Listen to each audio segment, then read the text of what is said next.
హైదరాబాద్ కొత్తగా వచ్చి జాబ్ తెచ్చుకొని మంచిగా సంపాదించాను. ఎస్, మా పేరెంట్స్ సవాల్ చేశాను ఎట్లాగైనా సంపాదిస్తాను. ఇప్పుడు మా పేరెంట్స్కి చెప్తా.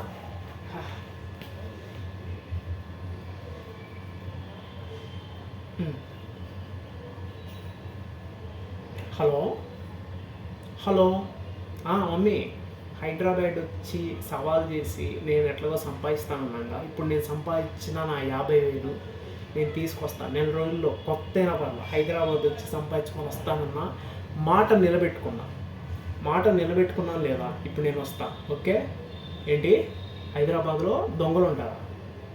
లెక్క పెట్టద్దా? బయట లెక్క పెడతాను. ఏంటంట? వస్తా చూడు, ఓకేనా? లెక్క పెట్టుకొని వస్తాను. ఎందుకన్నా మంచిది ఒకసారి లెక్క పెట్టుకుంటే పోలా.